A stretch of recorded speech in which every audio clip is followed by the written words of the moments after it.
E antes de entrar na palavra de hoje, eu gostaria de ler com vocês dois textos. O primeiro, o que deu origem à nossa série de mensagens, titulada Firmes Fundamentos. E ela está lá em 2 Timóteo 2, do 15 ao 19. Queria que você abrisse aí comigo para acompanhar a leitura.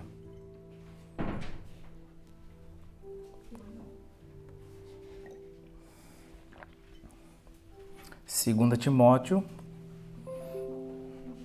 2, 15 a 19. Diz assim: procure apresentar-se a Deus aprovado, como obreiro que não tem do que se envergonhar, que maneja corretamente a palavra da verdade. Evite as conversas inúteis e profanas, pois os que se dão a isso prosseguem cada vez mais para a impiedade. O ensino deles alastra como câncer. Entre eles estão Himeneu e Fileto. Estes se desviaram da verdade, dizendo que a ressurreição já aconteceu, e assim alguns pervertem a fé. Entretanto, o firme fundamento de Deus permanece inabalável e selado com esta inscrição: o Senhor conhece quem lhe pertence, e afaste-se da iniquidade todo aquele que confessa o nome do Senhor. Amém? Glória a Deus. E o segundo texto que eu quero que você abra comigo está lá em Lucas 6, do 46 ao 49. Lucas capítulo 6, do versículo 46 até o 49. E diz assim, por que vocês me chamam Senhor, Senhor, e não fazem o que eu digo? Eu lhes mostrarei a que se compara aquele que vem a mim, ouve as minhas palavras e as pratica. É como um homem que, ao construir uma casa, cavou fundo e colocou os alicerces na rocha. Quando veio a inundação, a torrente deu contra aquela casa, mas não conseguiu abalar, porque estava bem construída. Mas aquele que ouve as minhas palavras e não as pratica é como um homem que construiu uma casa sobre o chão, sem alicerces. No momento em que a torrente deu contra aquela casa, ela caiu e a sua destruição foi completa. Esse texto muito conhecido, ele traz um ensinamento muito importante, muito precioso. Ao ouvir esse texto, quando eu era criança, eu sempre imaginava, ao ouvir esse texto, como se fosse uma gravura, sabe? Como um quadro que a gente vê na parede. E o cenário que vinha em minha mente ao ouvir esse texto era das duas casas, no qual Jesus falou. Só que o interessante é que uma das casas, que era do prudente, eu imaginava ela construída no alto de uma montanha rochosa. Sabe, eu podia ver assim a praia, a montanha com as rochas e aquela casa construída lá em cima. E essa seria a primeira casa que Jesus fala, que é a do prudente, que foi construída na rocha. Assim era a minha imaginação. E a segunda casa, eu já imaginava nessa mesma gravura, ela construída na areia. Algumas versões vão dizer que essa casa ela foi construída na areia. Algumas versões trazem dessa forma. Então eu imaginava a casa do prudente lá em cima na rocha e a casa daquele que era imprudente, construída lá na areia, talvez próximo até do mar. Mas se a gente ler atentamente o texto, nós vamos ver que o que Jesus está ensinando, o que ele está falando, não se trata sobre nós construirmos em lugares diferentes, assim como eu imaginava na gravura na minha mente, mas sim sobre construir no mesmo lugar, mas de formas diferentes. A casa do prudente, ela foi construída no mesmo lugar do imprudente. Só que a diferença é que sobre o prudente, Jesus nos conta que ele cavou uma funda vala até chegar na rocha.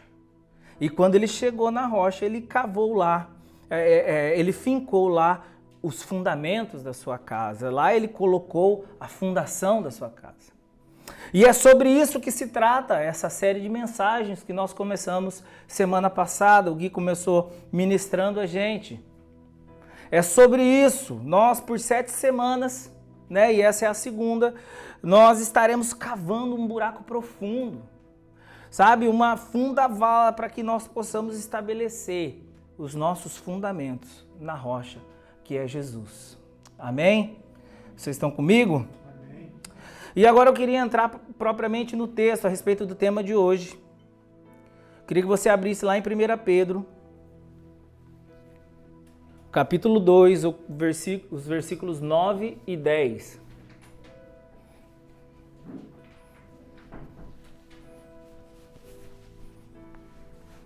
1 Pedro 2, versículos 9 e 10. Amém?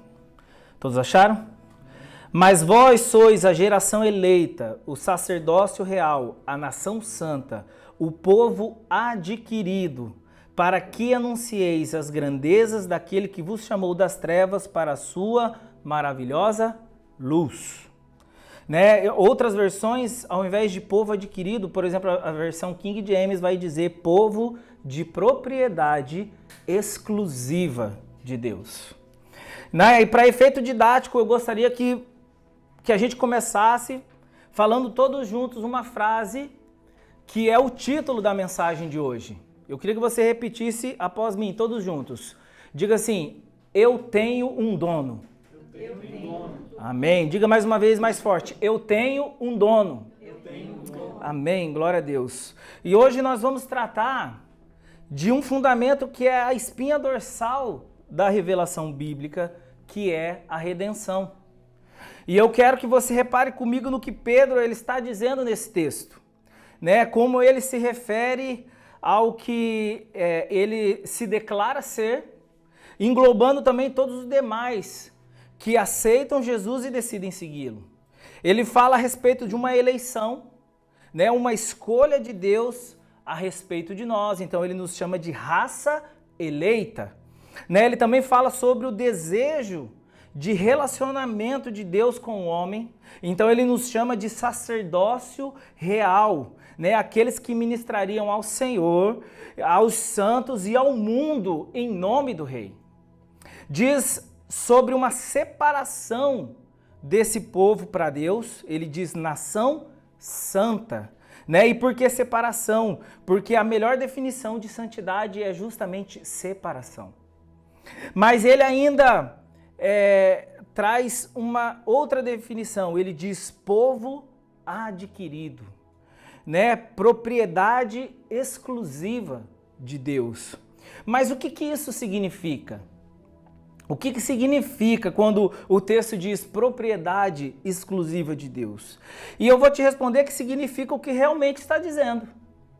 Não tem entrelinhas, não tem sentido figurado, nós fomos comprados por Deus. Por isso, nós somos a sua propriedade. E a moeda de compra foi o sangue do seu filho lá na cruz. Sabe, eu gosto muito de uma música do Israel Subirá, que trata a respeito dessa que nós podemos chamar de uma transação comercial celestial. Né? E um trecho da música ele diz assim, ó: eu caí, você me viu. Você sentiu, você me quis. Você olhou para a sua própria criação com olhos de amor e compaixão. Você me quis. O processo de adoção foi o mais caro de todos e a papelada foi tingida de vermelho. E agora eu sou seu. Olha que coisa mais profunda, ele fala de como essa transação ela foi concretizada e eu quero discorrer sobre isso com você essa noite. Porque esse fundamento é um dos mais, se não o mais importante, para que você conduza toda a sua vida. Sabe, primeiramente eu gostaria de estabelecer a definição da palavra redenção. Nós que já temos algum tempo de caminhada na fé cristã, nós já ouvimos algumas vezes a palavra redenção e nós já ouvimos algumas vezes sobre redenção. Mas talvez de uma forma equivocada, nós sempre ligamos o termo apenas à remissão de pecados, à salvação. e escapar da condenação e do fogo eterno. E quando a verdade é que essas coisas, elas são consequências da redenção, mas não é a definição dela. Né? Redenção, ela significa resgate de uma propriedade. E talvez esse equívoco aconteça porque pra gente, quando a gente pensa, por exemplo, em salvação, né, a gente tem o costume de pensar muito mais em Jesus Cristo como Salvador do que como Redentor.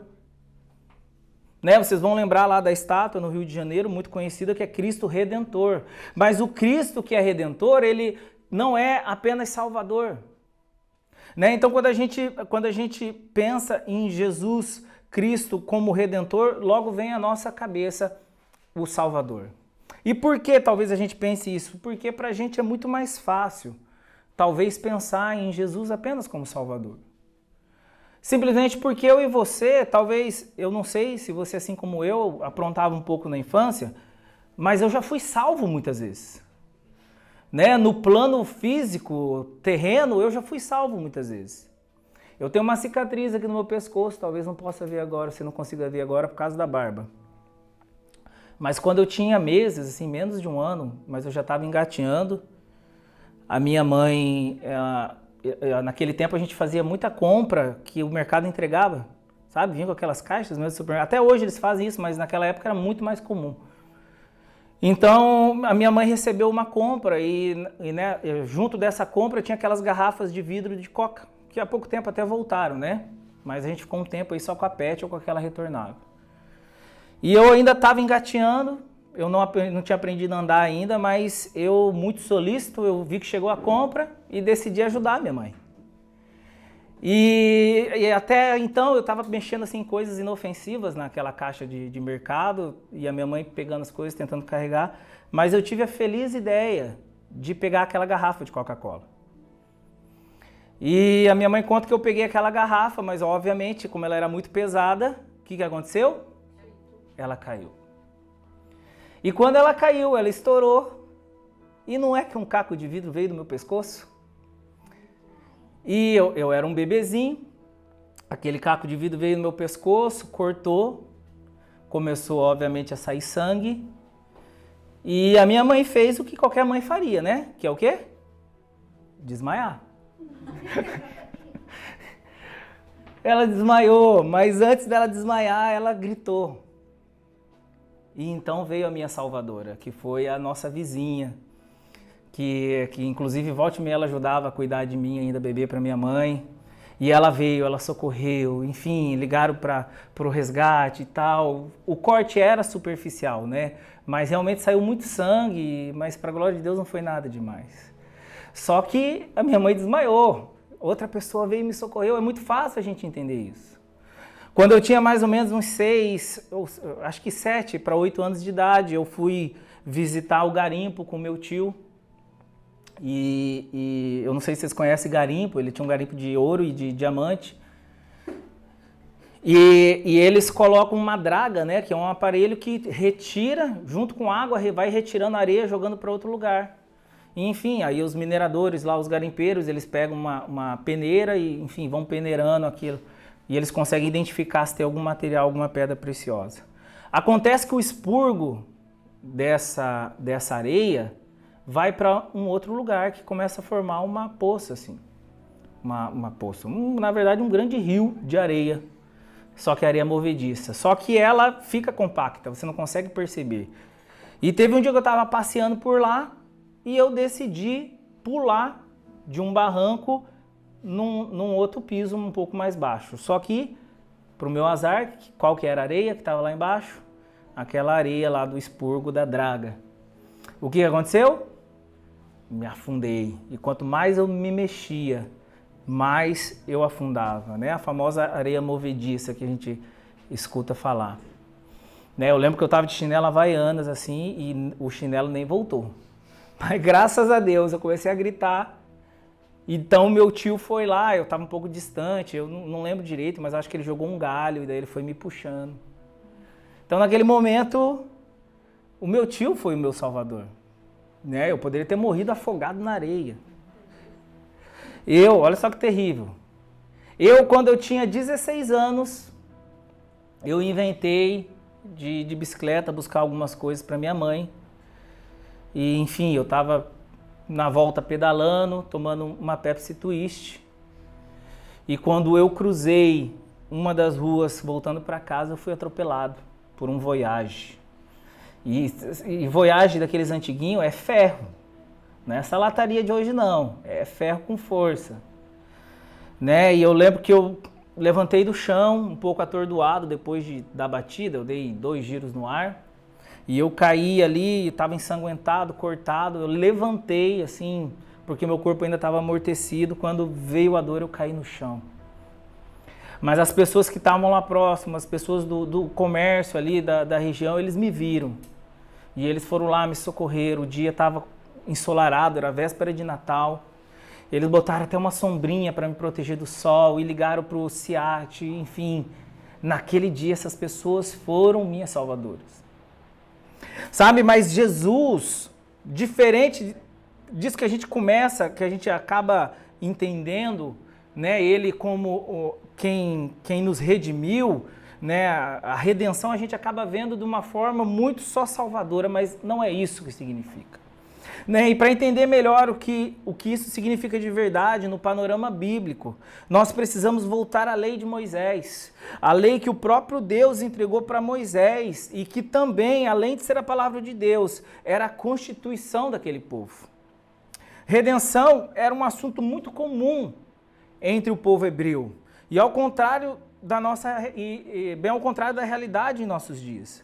Naquele tempo, se uma pessoa tivesse uma dívida e não tivesse recursos para quitar o que devia, ela deveria entregar suas propriedades para saldar o credor.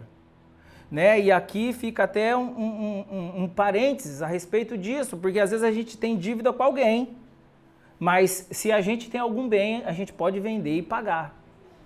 Né? Para a gente que é cristão, isso é de bom tom, deve ser assim. E era assim também naquela época, se a pessoa não tinha recursos, não tinha liquidez, para saldar a sua dívida, ela entregava os seus bens. Mas em alguns casos, quando não era suficiente os bens para saldar o que era devido, a pessoa ela devia não apenas entregar os seus bens, mas ela e toda a sua família deveriam servir como escravos ao credor, até que aquela dívida fosse quitada. E nós vemos isso acontecendo, por exemplo, lá em 2 Reis 4:1, você não precisa abrir. Quando uma mulher viúva, né, de um dos discípulos de Eliseu, ela foi ao encontro do seu senhor pedindo ajuda. E diz assim o texto: certo dia, a mulher de um dos discípulos dos profetas foi falar a Eliseu: teu servo, meu marido, morreu, e tu sabes que ele temia o Senhor. Mas agora veio um credor que está querendo levar meus 2 filhos como escravos. Então, essa era uma prática comum no tempo da lei, uma prática comum entre o povo hebreu no Antigo Testamento. Mas a lei, ela previa algumas formas em que a pessoa escravizada, ela poderia adquirir novamente a sua liberdade. E a primeira seria se tanto o credor como o devedor fossem hebreus. Né? A lei previa que se ambos fossem hebreus, o devedor deveria servir como escravo por no máximo 6 anos. E isso nós encontramos lá em Deuteronômio 15, versículo 12. Diz assim, ó, se seu concidadão hebreu, homem ou mulher, vender-se a você e servi-lo 6 anos, no 7º ano, dê-lhe liberdade. A segunda hipótese nós encontramos lá em Levíticos 25, que seria o ano do jubileu. Quando o povo hebreu entrou na terra prometida, Deus estabeleceu que de 50 em 50 anos, aquele ano seria consagrado ao Senhor. E estabeleceu que neste ano todo escravo, ele deveria ser liberto. Era como se Deus, de 50 em 50 anos, ele desse um reset na vida de todo mundo. Mas existia uma terceira forma de uma pessoa escravizada por causa de uma dívida ser liberta. E essa forma era a redenção. Vamos ler lá Levítico, então, 25. Eu quero que você leia comigo o versículo 25 e também o versículo 48. Uhum. E também o 48 na sequência. Diz assim o texto: se alguém do seu povo empobrecer e vender parte da sua propriedade, seu parente mais próximo virá e resgatará aquilo que o seu compatriota vendeu. E o versículo 48 diz assim: manterá o direito de resgate mesmo depois de vender a si mesmo. Um dos seus parentes poderá resgatá-lo. E a pessoa que era a devedora e vendia a si mesmo como escravo para pagamento da dívida, ela poderia, segundo a lei, ser resgatada por um parente próximo. E esse parente, então, ele pagaria a dívida do seu familiar, ele resgataria a ele e aos seus bens, que voltariam também para a posse daquele que pagou a dívida, né, e que estavam em poder daquele credor. Agora a pergunta é: e esse devedor, depois dessa redenção, desse resgate, ele estaria livre? E a resposta é não. O devedor, ele deixaria de ser escravo daquele primeiro credor, mas segundo a lei ele passaria agora a ser escravo daquele seu parente mais próximo, que o redimiu, que o resgatou. Mas daí talvez você me pergunte: Neto, então qual é a vantagem disso? De eu ser escravo de um, daí de repente alguém vem e paga a minha dívida e eu passo a ser escravo do outro. E foi exatamente por isso, pensando nisso, que Deus estabeleceu na sua lei que quem deveria ser o resgatador deveria ser um parente próximo. Entendendo que por ser parente, ao contrário do primeiro credor amargurado por causa da dívida, ele seria um senhor mais amável, que o trataria com misericórdia e que o trataria como família e não como um simples escravo. Agora, onde que nós nos encontramos na história da redenção? Eu quero que você vá comigo lá em 2 Pedro 2, 19.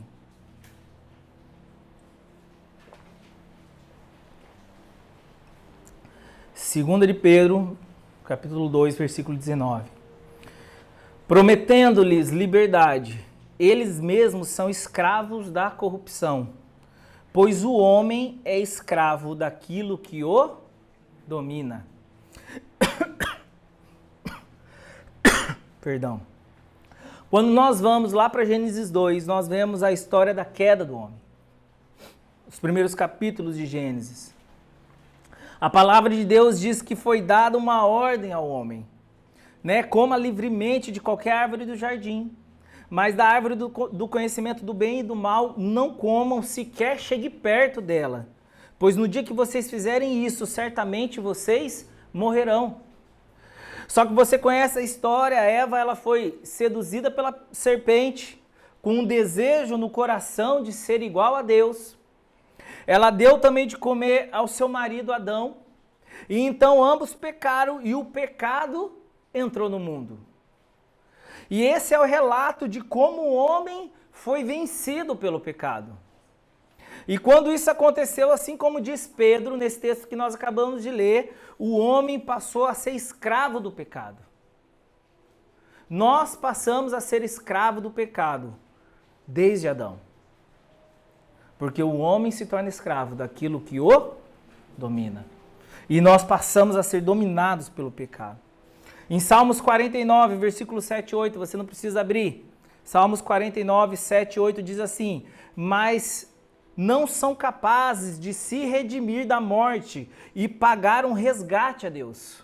O preço para resgatar uma vida é altíssimo e ninguém é capaz de pagar o suficiente.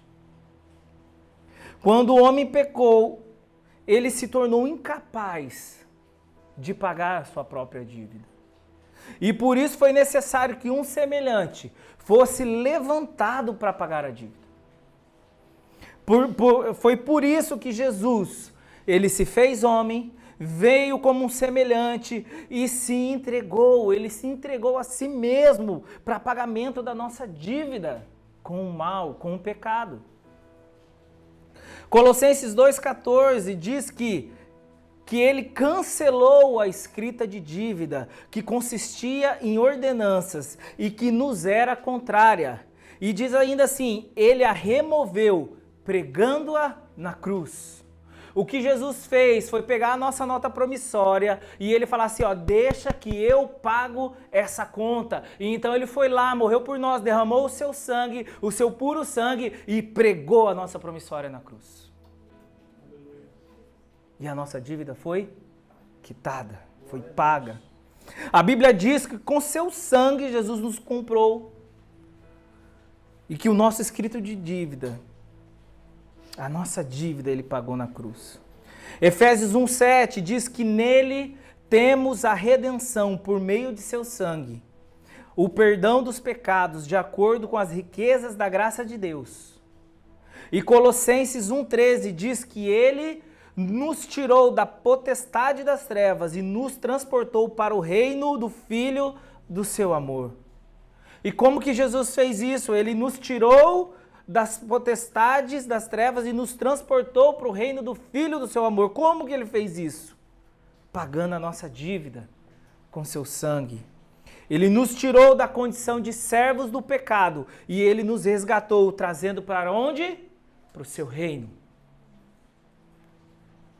Isso é redenção. Foi isso que Jesus fez por nós. Mas assim como a redenção descrita na lei de Moisés, quando Jesus paga a nossa dívida, nós deixamos de ser escravos do pecado, amém? Amém. Mas não deixamos de ser escravos. Mas nós apenas mudamos de dono, nós apenas mudamos de senhor. Mas também assim como aquele parente próximo que resgata o seu parente, que não vai tratá-lo como um senhor tirano e opressor, Jesus ele nos comprou para Deus, que igualmente é misericordioso, que nos ama e que nos trata como família. Então agora nós conseguimos entender, por exemplo, o que Paulo diz na carta aos Romanos 8,15. E esse texto eu gostaria que você abrisse comigo, Romanos 8, versículo 15.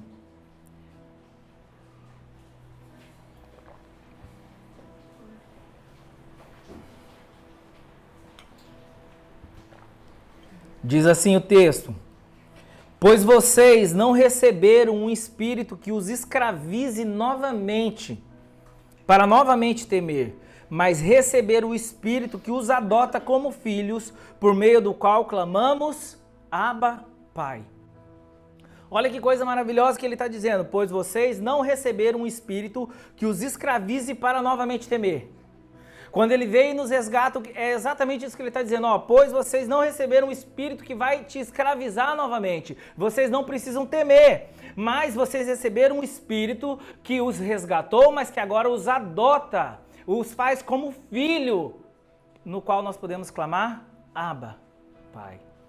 E isso você sabe o que significa Abba? Significa paizinho, papai. Nós não chamamos de papai quem nos escraviza. Nós saímos da escravidão opressora e nos tornamos escravos por amor de um Senhor que nos ama e que nos adotou como filhos. Mas não deixamos de ser escravos. A redenção foi a maior transação comercial da história. Com ela, Jesus ele comprou todos os homens para Deus. Olha só o que diz Apocalipse 5:9. Apocalipse 5:9 diz assim, ó: e eles cantavam um cântico novo. Eles quem? Os anjos. Tu és digno de receber o livro e de abrir os seus selos, pois foste morto, e presta atenção nisso, e com seu sangue compraste para Deus homens de toda tribo, língua, povo e nação. Com seu sangue compraste para Deus. Quando nós entendemos esse fundamento do Evangelho, tudo muda na nossa perspectiva. Quando nós entendemos que nós somos propriedade de Deus e que tudo que somos e que tudo que nós temos, na verdade, pertence a Ele, nós começamos a entender que esse Deus tão misericordioso, que mesmo sendo dono de tudo, Ele permite que nós desfrutemos de tudo que lhe pertence. Quando nós entendemos isso e compreendemos, nós compreendemos como a vontade dEle é a que deve prevalecer. Sob essa ótica, agora, eu não vou aonde eu quero, mas eu pergunto ao meu Senhor aonde Ele quer que eu vá. Eu entendo que o dinheiro no meu bolso ou o dinheiro que está lá na minha conta bancária não é meu e que deve ser utilizado segundo a vontade do meu Senhor e não a minha. Nós somos propriedades dEle. Repita mais uma vez comigo, eu tenho um dono. Eu tenho um dono. É uma questão de propriedade, meus amigos. Nós começamos lendo o texto onde Pedro ele nos define como povo de propriedade exclusiva de Deus. Nós fomos comprados por preço e essa compra ela foi muito cara para Deus. Foi através do sangue do seu próprio filho. Por isso, quando você se sentir desanimado, quando você se sentir desmotivado, ou você se sentir sem valor, lembre-se que você vale muito. Lembre-se que o preço pago pela sua vida foi caríssimo. Sabe, quando as trevas elas estiverem tentando te convencer de que você não tem valor, de que você não vale nada, eu quero que você jogue na cara do diabo a nota fiscal de compra. Amém. Fala, olha aqui, ó, esse é o meu escrito de dívida e ele foi pago. Esse recibo está manchado de vermelho. Foi o sangue do meu Senhor. Você agora é propriedade de Deus. Coisa alguma do que nós possuímos é de fato uma propriedade originalmente nossa.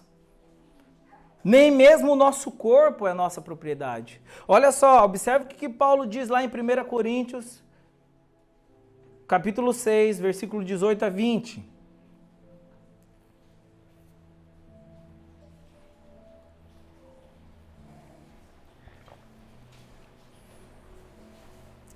Diz assim o texto, fugir da prostituição, né? Em algumas versões, como está ali, vai dizer da imoralidade sexual. Todo pecado que o homem comete é fora do corpo, mas o que se prostitui peca contra o seu próprio corpo. Ou não sabeis que o nosso corpo é templo do Espírito Santo, que habita em vós, proveniente de Deus, e que não sois de vós mesmos? Porque fostes comprados por bom preço. Glorificai, pois, a Deus no vosso corpo e no vosso espírito, os quais pertencem a Deus. Aleluia, nós temos um dono. E sabe o que é o melhor disso, meus amigos? O melhor de nós descobrirmos que nós temos um dono, que nós fomos comprados e comprados com um alto preço. É que Deus, ele defende tudo aquilo que é dele. Deus, ele defende a sua propriedade. Sabe, o pastor Luciano, ele estava contando uma história sobre um pastor que uma vez ele recebeu na sua igreja. E esse pastor era aquele típico ex-tudo, sabe? Ele era ex-bruxo, ex-aquilo outro. Ele já tinha feito assim, as coisas mais horríveis a ponto do pastor Luciano começar a indagá-lo a respeito do que ele já tinha feito na vida, como que era a questão dos rituais. Ele falou assim, Luciano, eu não prefiro nem te contar de tão pesado que são as coisas que eu já fiz. Só que daí o Luciano sempre muito curioso em querer saber, né, quando ele vê essas pessoas assim que tiveram uma transformação tão radical de vida, ele normalmente ele senta lá no gabinete, lá na sala pastoral e ele pede para que a pessoa conte, compartilhe com ele como que foi a sua conversão. E ele falou assim, Luciano, então eu vou te contar, senta aqui. O que aconteceu comigo foi que o diabo ele deu um tiro no pé. Aí o Luciano falou, tá, me conta, como que foi essa história então? Ele falou assim, o demônio que eu servia, ele pediu para eu fazer um trabalho. Só que esse trabalho tinha que ser com um defunto, com 15 dias de morto. Então ele foi até o cemitério E ele, na gíria do ocultismo, ele comprou o corpo, né? Assim como diz na gíria do ocultismo, que é comprar a informação, né? de um corpo que esteja naquele prazo que ele precisava, e também comprar o sigilo. Porque para fazer aquele ritual ele teria que violar aquele túmulo e aquele caixão. Então ele foi lá, conversou, descobriu o corpo, falaram para ele do corpo de uma mulher. Aí no dia e na hora marcada, ele foi lá para fazer o ritual. E ele contou que ele violou a sepultura. E no momento em que ele ia violar o caixão, diz que aquele espírito que ele servia se materializou. E diz que é uma coisa que inclusive não é muito comum de acontecer durante aquele ritual. E aquele espírito, né, aquele demônio se materializou e falou assim, ó, não mexa nesse corpo. Não é para você, o trabalho que eu pedi para você, não dá para fazer com esse corpo, arruma outro. E ele falou, e disse que esse pastor, ele ficou indignado. Ele falou assim, mas como? Eu já paguei por esse corpo, eu tive a informação, ele está com os 15 dias que você pediu, e eu já comprei, eu vou fazer com esse corpo mesmo. Daí diz que o Espírito falou assim, não mexa com esse corpo, porque se você mexer com esse corpo, você vai morrer. E ele falou assim, por que eu não posso mexer com esse corpo? Ele falou assim, porque esse corpo é daquele lá de cima. E sabe, meus irmãos, como isso é poderoso? Porque esse homem que era um bruxo, envolvido com espíritos malignos, que fazia todo tipo de atrocidade, ele vendo essa situação, ele falou, cara, que Deus é esse? Que protege um corpo, mesmo depois de 15 dias de morto. Diz que ele foi pesquisar a respeito de quem era aquela mulher. E ele chegou à informação de que era a esposa de um pastor. Uma mulher temente a Deus e que era uma irmã de muita oração. Então ele fez a conta, meus irmãos. Ele fez a conta, ele falou, esse Deus, ele protege o corpo da sua serva, mesmo em estágio avançado de putrefação. Né? A palavra diz que o corpo de Lázaro com 4 dias fedia. Fedia absurdamente. Então imagine um corpo de 15 dias. Aquele corpo ele já estava num estágio avançado de decomposição. Mas Deus ele protege a sua propriedade. E se Deus protege um corpo que está podre, o que dizer de nós? O que dizer da sua vida? O que dizer da sua alma? O que dizer das suas emoções? O que dizer do seu futuro? Deus, ele protege aquilo que é seu. Amém. Glória a Deus. Nós temos um dono, amém? Amém. Nós somos propriedade do Senhor. Eu gostaria de finalizar a palavra de hoje citando uma frase do filósofo, teólogo, poeta e crítico social dinamarquês Søren Kierkegaard. Eu acho que é isso. Søren Kierkegaard. Ele é dinamarquês, galera.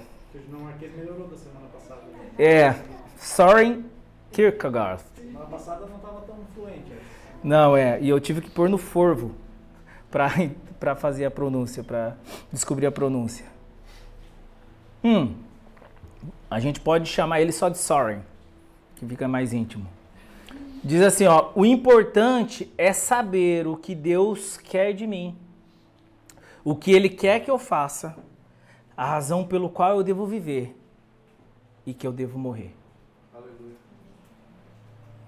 Vou repetir, o importante é saber o que Deus quer de mim, o que quer que eu faça, a razão pela qual eu devo viver e morrer. Esse homem, ele entendeu a redenção de Jesus. Ele entendeu como ele é propriedade de Deus e qual é o seu papel como escravo. Nós temos um dono. Essa condição, ela nos traz alguns ônus de obediência, de submissão. Ela não nos garante uma jornada tranquila, mas nos garante uma chegada segura até o destino. Talvez você nunca tenha refletido sobre isso que nós compartilhamos hoje. Talvez seja uma novidade você descobrir que você tem um dono, que você não é de você mesmo, que nós somos escravos, mas escravos de um Deus amoroso. Talvez você nunca tenha se dado conta disso que nós abordamos hoje. E quem sabe você queira reconhecer isso essa noite. Talvez esteja queimando agora no seu coração o desejo de reconhecer o senhorio de Deus na sua vida. E mesmo que você na prática seja propriedade de Deus, assim como o Gui compartilhou semana passada, Deus ele nos dá o livre-arbítrio. Ele nos deu o poder de escolha e Ele quer sim ser amado, mas Ele não quer por obrigação, Ele não quer por força, mas Ele quer de uma maneira espontânea e genuína. Nós temos um dono, mas ao contrário de outros senhores, Deus nos ama e nos chama para fazer parte da sua família. Amém. Nós fomos adotados e chamados para a família de Deus. Amém? Eu queria que vocês se colocassem em pé.